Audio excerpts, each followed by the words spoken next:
एसलीपीएस wellness private limited company direct selling के माध्यम से लोगों के घर घर जाकर लोगों को समझा समझाकर ये प्रोडक्ट सेल करते हैं। हम लोग लोगों को लाइफस्टाइल डिजीज से बचने के बारे में बताते हैं, हम लोग लोगों को सेहतमंद रहने के बारे में बताते हैं, लोगों को हम बीमार नहीं होने देते, इस तरह की एजुकेशन हम लोग देते हैं। तो सवाल ये है कि क्या आप लोगों ने ये सही प्लेटफॉर्म चुना? क्या आप लोगों को फिर कोई धोखा तो नहीं हुआ? क्या 19 साल से नेटवर्क मार्केटिंग में जो लोग काम कर रहे थे या जो कंपनियां काम कर रही थी, जहां लोग लूटे थे, धोखा खाया था, हिंदुस्तान की आम जनता लूटी थी, क्या यहां तो ऐसा महसूस नहीं कर रहे? आप लोग कर रहे हैं क्या?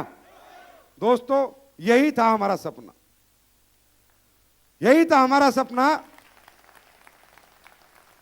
डायरेक्ट सेलिंग इंडस्ट्री एक बड़ी खूबसूरत इंडस्ट्री है। इस इंडस्ट्री में एक अनपढ़ आदमी, एक पढ़ा लिखा आदमी, 10वीं पास, 5वीं पास, 8वीं पास, हाउसवाइफ, आम आदमी, बड़ा आदमी, गरीब आदमी, किसान, कोई भी अपने सपने पूरे कर सकता है। कोई भी आदमी इस इंडस्ट्री में अपनी जिंदगी बदल सकता है। जो वो अपनी आम जिंदगी से हासिल नहीं कर सकता, इस इंडस्ट्री में 5,000 रुपया, 9,000 रुपये लगाकर अच्छा प्रोडक्ट खरीदकर उसे यूज कर उसे प्रमोट कर करोड़ों अरबों रुपए कमा सकता है। ये एक ऐसा रास्ता है। तो आप लोग जानना चाहेंगे, इसमें कुछ लोग नए आएंगे, ये आखिर एसलीपीएस है क्या? ये एसलीपीएस वेलनेस प्राइवेट लिमिटेड की स्थापना क्यों हुई, किस लिए हुई? क्या ये कंपनी भी किसी प्रतिस्पर्धा में है? क्या किसी कंपटीशन में है? क्या ये सिर्फ नोट बनाने के लिए आई? क्या पैसा बनाने के लिए आई या मुनाफा कमाने के लिए आई? आखिर ये आई क्यों? दोस्तों, एसलीपीएस वेलनेस प्राइवेट लिमिटेड कुछ भी नहीं है। यह उन लोगों के लिए जवाब है जो 19 साल से इस इंडस्ट्री को के माध्यम से एक आम जनता को और गरीब जनता को नोच नोच के खा रहे थे। उनके लिए सिर्फ जवाब है एसलीपीएस वेलनेस। आपने पहले बहुत सारे प्रोग्राम देखे होंगे, बहुत सी कंपनियों के सेमिनार देखे होंगे, बहुत लोग आपके पास आते होंगे, आपको समझाते होंगे, अंदर से आपके मन में फीलिंग आती है, नहीं भाई ये काम मत समझा, ये जोड़ने वाला काम, बनाने वाला काम, चेन सिस्टम, ये बिजनेस मुझे मत समझा, ये बिजनेस मुझे अच्छा नहीं लगता, ये बिजनेस अच्छे लोगों का नहीं है। यस और नो? ऐसी फीलिंग क्यों आती है? ऐसा समाज के साथ ऐसा क्या हुआ है? तो दोस्तों, समाज के साथ जो धोखा हुआ है, समाज के साथ इस बिजनेस की आड़ में 2 कोला इतने पैसे मिलेंगे, फरारी मिलेगी, बीएमडब्ल्यू मिलेगा, ये गाड़ी मिलेगी, इन बातों के जाल में उलझा के जो 19 साल से हिंदुस्तान में कंपनियां काम कर रही हैं, लोगों को वो चीजें बेच रही हैं जो बेचारों के काम की नहीं है, जो उनकी जरूरत की नहीं है, जो उनके घर में किसी काम नहीं आएंगी, सिर्फ एक लालच देके। तो दोस्तों, डायरेक्ट सेलिंग इंडस्ट्री ये एक ऐसा रास्ता किसी समझदार आदमी ने, किसी बहुत ही खूबसूरत दिमाग के आदमी ने एक आम जनता के लिए बनाया था। यह कोई बनाने का, जोड़ने का बिजनेस नहीं है। यह प्रोडक्ट को जल्दी से जल्दी लोगों के गांव गांव तक, घर घर पहुंचाने का एक बिजनेस है। पहले दुनिया में जो चीजें बेची जाती थी, उन्हें बेचने का एक ही तरीका था। एक आदमी फैक्ट्री खोलता था, फिर अपना शोरूम बनाता था, फिर वहां से माल बेचता था। यस और नो? यस और नो? तो उस तरीके को मुश्किल तरीका कहा गया है कि यार एक आदमी एक ही एरिया में माल बेच पा रहा है, पूरी दुनिया में उसका माल नहीं जा पा रहा। तो किसी दूसरे आदमी ने एक तरीका बनाया, franchisee concept. Franchisee concept, franchisee concept मतलब एक आदमी माल बनाए, अच्छे से अच्छा माल बनाए, जाके पूरे वर्ल्ड में लोगों से चर्चा करे, उन्हें कुछ कमीशन दे और लोग उसकी फ्रेंचाइजी लेके उसका माल बेचें। तो ये अच्छा रास्ता था बेचने का? यस और नो? फ्रेंचाइजी बेचने का अच्छा रास्ता है? यस और नो? ज्यादा माल बिकता है? यस और नो? उसके बाद फ्रेंचाइजी ले कौन सकता है?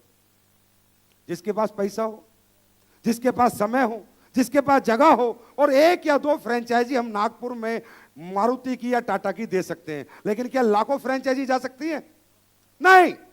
फिर उस बंदे, एक समझदार आदमी के दिमाग में एक आइडिया आया कि यार अगर एक काम हो जाए कि आम जनता के माध्यम से प्रोडक्ट बिकने लग जाए और आम जनता को अपॉर्चुनिटी मिल जाए पैसे कमाने की, आम जनता भी अपने सपने पूरे कर सके, तो क्यों ना लोगों के नेटवर्क का इस्तेमाल करके चीजों को बेचा जाए।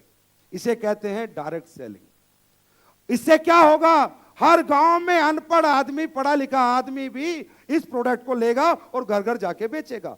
हर बेरोजगार बच्चा भी बेचेगा। हर आदमी इस धंधे को करके बड़ा आदमी बन सकता है। लेकिन क्या बेचना है? प्रोडक्ट। क्या बोला था उसने? प्रोडक्ट बेचना है। लेकिन हिंदुस्तान में जब यह धंधा आया अमेरिका के माध्यम से, किसी कंपनी के माध्यम से, तो हिंदुस्तान में मेरे जैसे समझदार एमडी, मैनेजिंग डायरेक्टर का शौक रखने वाले लोग, लालची लोग, उनके दिमाग में एकदम खुराफात जाग गई कि यार ये तो बढ़िया काम है। 5,000 लगा के बंदे को इतना बोल दे तू करोड़ रुपए कमाएगा तो कोई भी 5,000 डाल देगा। 9,000 लगा के तू अरबों रुपए कमाएगा तो कोई भी डाल देगा। और हिंदुस्तान तो सबसे ज्यादा बेरोजगार देश है, पहली बात।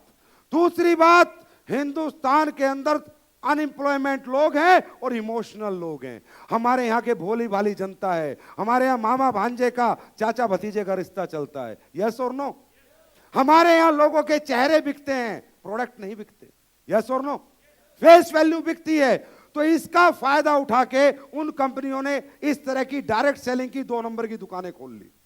और 2 नंबर की दुकानें खोल के उन्होंने क्या किया कि उसने बेचारे ने तो बनाया था अच्छे से अच्छा, ब्रांडेड से ब्रांडेड प्रोडक्ट बेचने का, लोगों को एक माध्यम बनाया था। और ये 19 साल से प्रोडक्ट की कॉस्ट बचा ली इन्होंने, प्रोडक्ट का मुनाफा जेब में रख लिया और सिर्फ रास्ता ही रास्ता बेच दिया और पूरी दुनिया को लूट के खा गए। ये एक सच है। सूट लें, साड़ी, चश्मे, पेंडेंट, ब्रेसलेट, ये पता नहीं क्या क्या चीजें इस इंडस्ट्री के माध्यम से बेची गई। इससे क्या हुआ? समाज लूट गया। अब जब समाज लूट गया तो समाज के अंदर एक फीलिंग आ गई कि ये काम गलत है। यस और नो? एक गांव में हमने 100 लोगों को प्रोडक्ट बेचा, 95 लोग बेचारे यूजर बने, उन्होंने आगे प्रमोट नहीं करा, प्रोडक्ट किसी काम का नहीं आया, तो गांव का एक बड़ा तबका इस बिजनेस के खिलाफ हो गया। यस और नो? क्या मैं सही कह रहा हूं? ऐसा ही हुआ। क्यों? क्योंकि जो ये बना था, जिस काम के लिए बना था, जिस सोच के साथ बना था कि अच्छे प्रोडक्ट को बेचने का एक अच्छा तरीका, लोगों ने सिर्फ तरीका बेचा, प्रोडक्ट का सारा पैसा बचा लिया। यह हुआ है हमारे इंडिया में पिछले 19 साल से। तो इन कंपनियों के बारे में मैं हमेशा बात करता हूं। इस तरह की कंपनियों में बड़े मोटिवेशन होते हैं, बड़ी मीठी मीठी बातें होती हैं, बड़ी लॉलीपॉप बातें होती हैं और लोगों को बड़ा अट्रैक्ट किया जाता है। यहां तक कहा जाता है तेरा क्या जाएगा, 8,000 लगा दे, अगर चले भी गए तो क्या बिगड़ गया। यस और नो? सही है। तो इन कंपनियों को मैं हमेशा बोलता हूं, ये वो चीजें बेचती हैं, अरे मुझे काहे के सूट की जरूरत है, काहे की साड़ी की जरूरत है, किस चश्मे की जरूरत है, क्या पेंडेंट की जरूरत है, मैं गरीब आदमी, मुझे पहले रोटी की जरूरत है। है ना? तो इन कंपनियों के बारे में क्योंकि मैं जब तक आपको समझा नहीं सकता कि एसलीपीएस क्या है, जब तक आप इस बात को ना समझ जाएं, जब तक मैं अपना विजन, अपना मिशन आपको हम कुछ नहीं बता सकते। इन कंपनियों में इतना मोटिवेशन होता है, इतना दिखावा होता है, इतना आडंबर होता है। और इन कंपनियों में एक बात आती है हमेशा, एक बात ये लोग करते हैं, भाई आप सेलिंग का बिजनेस कर रहे हो, आप बेचने का काम कर रहे हो। हाँ सर, तो बेचने वाला तो गंजे को कंगा बेच देता है, तो क्या तुम लोग ये प्रोडक्ट नहीं बेच सकते? इस तरह की बातें लोग लोगों से करते हैं। मैं आप लोगों से पूछता हूं, महाराष्ट्र के लोगों से, हिंदुस्तान में गंजे ज्यादा हैं या बाल वाले ज्यादा हैं? गंजे ज्यादा हैं, बाल वाले ज्यादा हैं? तो गंजे को कंगा आसानी से बिकेगा या बाल वाले को? पक्की बात है। यस और नो? तो ये जो समाज कहता है मैं लुट गया, मैं धोखा हो गया जी, मैं कैसे करूं, मैं इस कंपनी में नहीं आऊंगा, ये वो इसलिए कहता है क्योंकि वो कभी ना कभी कोई उन्हें गंजा समझ के कंगा बेच के चला गया। अंडरस्टैंड? तो गंजे को कंगा बेचने वाला, जब आपने किसी गंजे को मोटिवेट किया कि भाई तू कंगा ले ले, तेरे बाल आ जाएंगे, बाल आ जाएंगे, उसने आपके मोटिवेशन में कंगा ले लिया। जैसे ही आप घर से निकले, उसने कंगा मारा तो देखा साला इधर तो बाल ही नहीं है, तो क्या बोलता है? धोखा हो गया। हाँ या ना? क्या बोलता है मेरे साथ? धोखा हो गया। तो दोस्तों मैं हमेशा एक ही बात कहता हूं कि गंजे को कंगा बेचने वाला हमेशा सेल्समैन रहता है और बाल वाले को कंगा बेचने वाला हमेशा बिजनेसमैन कहलाता है। सही है? अब हम लोग क्या बेच रहे हैं? क्या हम भी ऐसे ही काम कर रहे हैं? अगर हम ऐसा काम कर रहे हैं तो आपको हमारे साथ काम नहीं करना चाहिए। अगर हम भी लोगों के साथ लूट रहे हैं, लोगों के साथ विश्वासघात कर रहे हैं, लोगों को फंसा रहे हैं, तो मैं गारंटी देता हूं आज के आज, अभी के अभी हमें यह धंधा छोड़ना चाहिए। क्योंकि लोगों का पैसा बहुत मेहनत का है। कोई कहां से मेहनत करके पैसा ला रहा है, कोई कैसे मेहनत करके पैसा ला रहा है। जो कमा के लाता है उससे पूछो कि 8,000, 5,000, 9,000 कमाने में कितना पसीना उसका लगता है। यस और नो? सही है गलत है? तो दोस्तों हम क्या कर रहे हैं, हम लोग बीमार लोगों को ठीक करने का हिंदुस्तान की परंपरा आयुर्वेद के माध्यम से लोगों को ठीक करने का काम कर रहे हैं। हमारा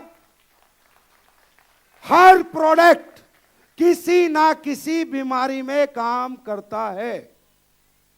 हम लोगों ने भी रास्ता चुना है पैसा कमाने का। I am here for making money, इसमें कोई शक नहीं है कि मैं यहां पर अगर आज खड़ा हूं तो पैसे के लिए खड़ा हूं। मैं भी पैसा कमाना चाहता हूं, लेकिन पैसा कमाने के बाद इंसान को अच्छा काम करके या बुरा काम करके अगर इंसान पैसा कमाता है तो किसी ने सुना होगा कि सोने के बेड पे नींद नहीं आती अगर 2 नंबर का हो तो, है ना? तो दोस्तों एस्क्लेपियस वेलनेस क्या कर रही है? एस्क्लेपियस वेलनेस आपके हिंदुस्तान की मरी हुई परंपरा, धूमिल हुई परंपरा, जो लोगों ने अपने लालच के लिए खत्म कर दी थी, जो लोगों ने अपने मुनाफे के लिए खत्म कर दी थी, वो आपका आयुर्वेद, वो आपका पंचम वेद, वो 5,000 साल पुरानी पद्धति को घर घर जाकर लोगों को समझा रही है और लोगों को दोबारा आयुर्वेद के साथ जोड़ रही है। ये काम हम लोग कर रहे हैं। सही है? लोगों को जहर बेचकर आज पैसा कमा रहे हैं। कमा रहे नहीं कमा रहे? ड्रग्स बेच रहे हैं, दारू बेच रहे हैं, सिगरेट बेच रहे हैं, गुटखा बेच रहे हैं, मिलावटी मावा, मिलावटी पनीर, मिलावटी दूध, मिलावटी मसाले। आज इंसान इतना लालची हो चुका है कि वो आपको जान से मार के पैसे कमाना पसंद कर सकता है, लेकिन हम लोग आपकी जान बचाकर पैसे कमा रहे हैं। ये फर्क है, ये बाहर की दुनिया में और हमारी दुनिया में। हम लोगों के घर जाते हैं, वो गरीब आदमी है, नहीं ले सकता हमारा प्रोडक्ट, नहीं ले सकता हमारा 289 का तेल, कोई फर्क नहीं पड़ता। हम उसे कहते भाई तू तेल नहीं ले सकता, नहीं सर पैसा नहीं है, नहीं सर तेरे घर में घर पानी तो है, हाँ सर है, तो एक काम कर, आज के बाद सुबह उठकर 1 लीटर गर्म पानी पी लेना, 128 बीमारी नहीं लगेंगी, उसके पैसे नहीं लगेंगे। ये हम समझाते हैं। ये हम समझाते हैं कि भाई तू खाना खाने के 1.5 घंटे बाद पानी पीना, तेरा खाना पच जाएगा। ये हम समझाते हैं। ये हम समझाते हैं भाई तू पेप्सी मत पी, बर्गर मत खा, पिज्जा मत खा, आइसक्रीम मत खा, इन सब में केमिकल्स हैं, ये सब सेहत के लिए खतरनाक है। ये बात हम लोगों को समझाते हैं। ये बात लोगों के, केक मत खा, ये चीजें फास्ट फूड से परहेज कर, क्योंकि ये मैन मेड फूड है। ये इंसान ने अपने लालच के लिए बनाया है, सिर्फ अपने मुनाफे के लिए बनाया है। ये चॉकलेट, चाय, बिस्किट, ये भगवान ने नहीं बनाया। क्या बनाया है? हम लोगों को समझाते हैं कि तुम मैन मेड फूड से पीछे हट, गॉड मेड फूड के साथ जुड़। गॉड मेड फूड मींस भगवान ने इंसान के लिए क्या बनाया? सब्जी, फल, फ्रूट, दाल, चावल इत्यादि इत्यादि। यस और नो? हम दोबारा लोगों को उससे जोड़ने की कोशिश कर रहे हैं कि तू भगवान की बनाई हुई चीजें खा, इंसान की बनाई हुई चीजें मत खा। यहां सब जगह मुनाफा और लालच छुपा हुआ है। एस्क्लेपियस वेलनेस प्राइवेट लिमिटेड सिर्फ आज एक धंधा नहीं है, एक बिजनेस नहीं है, यह एक मिशन बन चुका है। हम कह रहे हैं अंग्रेजी खाने को बाहर भगाओ, अंग्रेजी दवाइयों को बाहर भगाओ, देसी खाना खाओ और आयुर्वेद अपनाओ।